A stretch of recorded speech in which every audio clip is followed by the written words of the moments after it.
Hi friends, welcome back to my channel with me Vijayalakshmi Janardhanan. இன்றைக்கி super and சிம்பிளான ஒரு snacks recipe தான் பார்க்க போகிறோம். என்னென்னு யோசிக்கிறீங்களா? ரோஸ் குக்கீஸ் தான். பசங்க எல்லாருக்குமே ரொம்ப பிடிக்கும் இல்லை? இது முட்டை சேர்க்காமல் எப்படி செய்யலான்னு பார்க்கலாம்.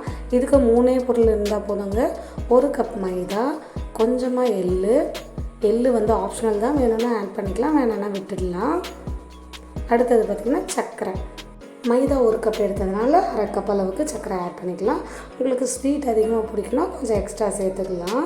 இப்போ பார்த்திங்கன்னா இதை கொஞ்சமாக தண்ணி விட்டு நான் நல்ல தோசை மாவு பதத்துக்கு கரைச்சி எடுத்துக்க போகிறேன்.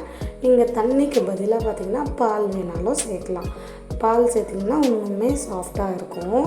நார்மலாக நம்ம சாதா பால் இருக்கு இல்லையா, அதை கூட சேர்த்துக்கலாம். இல்லை தேங்காய் பால் வேணாலும் சேர்த்துக்கலாம். நான் எதுவுமே இல்லாமல் வெறும் தண்ணி யூஸ் பண்ணி எப்படி செய்கிறதுன்னு காமிக்க போகிறேன்.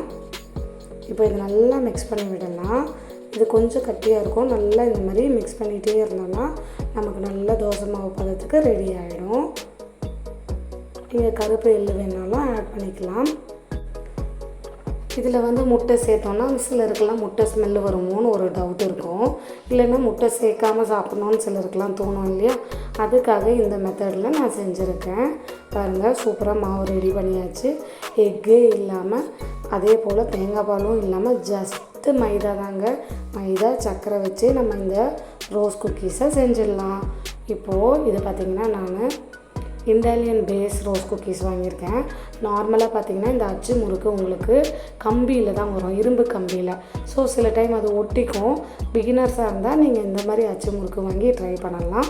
இல்லை உங்களுக்கு ஈஸியாக அதில் பழக்கம் இருக்குன்னா நீங்கள் நார்மலான கம்பி அச்சு முறுக்கு இருக்கு இல்லையா, இரும்பில் செஞ்சது, அதை கூட வாங்கிக்கலாம். இப்போ ஒரு கடாயில் தேவையான அளவுக்கு எண்ணெய் விட்டு எண்ணெய் நல்லா காஞ்சி வரும்போது இப்போ நான் வீடியோவில் காமிக்கிற போல் இந்த அச்சு முறுக்கை இந்த எண்ணெயில் வச்சு நல்லா கொஞ்சம் சூடாகிற வரைக்கும் வெயிட் பண்ணோம். ஒரு 30 செகண்ட்ஸ் வெயிட் பண்ணால் போதும். இதை இப்போ எடுத்து நம்ம ரெடி பண்ணி வச்சுருக்க மாவில் டிப் பண்ணிக்கலாம்.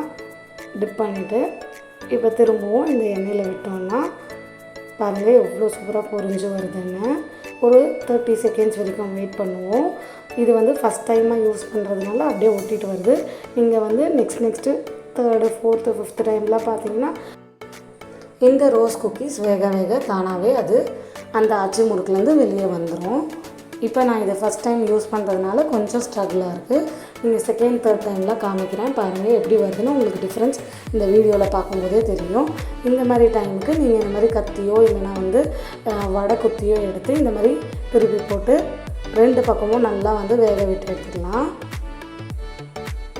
இந்த ரோஸ் குக்கீஸை வந்து நம்ம எல்லா விதமான டேஸ்ட் அண்ட் ஃப்ளேவர்லையும் செய்யலாம். காரமாகவும் செய்யலாம், தித்திப்பாகவும் செய்யலாம். காரமாக செய்கிறது எப்படின்ட்டு நான் அடுத்த வீடியோவில் காமிக்கிறேன். இப்போ கொஞ்சம் நேரம் எண்ணெய் இரட்டோன்னு வச்சுருக்கேன் நான். இப்போ இதை எடுத்து தனியாக ஒரு பிளேட்டில் ட்ரான்ஸ்ஃபர் பண்ணிடலாம். அதே போல் திரும்பவும் இந்த ரோஸ் குக்கீஸை இந்த எண்ணெயில் டிப் பண்ணிவிட்டு ஒரு 30 செகண்ட்ஸ் ஹீட் ஆனதும் நம்ம ரெடி பண்ணி வச்ச பேட்டரில் இந்த மாதிரி டிப் பண்ணி திரும்பவும் இந்த ஆயிலில் விட்டோம்னா ரோஸ் குக்கீஸ் இந்த மாதிரி ரெடி ஆகிடும். இப்போ இதை நம்ம சைடு எட்ஜஸ்லாம் கத்தி வச்சு நல்லா தள்ளி விட்டு எடுத்துக்கலாம். இப்போ 2 பக்கமும் நல்லா டர்ன் பண்ணி நல்லா கலர் விட்டு செவந்து வந்ததும் இதை வந்து தனியாக ஒரு பிளேட்டில் ட்ரான்ஸ்ஃபர் பண்ணிடலாம். அதே சேம் ப்ராசஸ் தாங்க. நம்ம இப்போ ஃபஸ்ட்டு செஞ்சோம் இல்லையா, அதே ப்ராசஸில் தான் திரும்ப செய்வோம். பாருங்கள் 3rd டைம் எவ்வளோ சூப்பராக அதுவே தனியாக வெளியே வந்துருச்சுன்னு. நான் எந்த கத்தியுமே யூஸ் பண்ணலை. ஏன்னா நம்ம பழக அந்த ரோஸ் குக்கீஸோட மோல்டு வந்து இந்த மாவுக்கும் எண்ணெய்க்கும் நல்லா பழகிடும். அதனால் நீங்கள் கஷ்டமே படாமல் எடுக்கலாம்.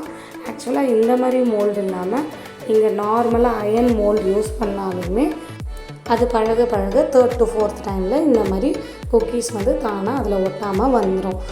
இப்போது சூப்பரான ரோஸ் குக்கீஸ் ரெடி ஆகிடுச்சு. இது நல்லா சாப்பிட போகிறன்னு டேஸ்ட்டாக இருக்கும். மேலும் இந்த மாதிரி பல வீடியோகளுக்கு ரெசிபிகளுக்கு மறக்காமல் என் சேனலை லைக் பண்ணுங்கள், ஷேர் பண்ணுங்கள், சப்ஸ்கிரைப் பண்ணுங்கள். தேங்க்யூ.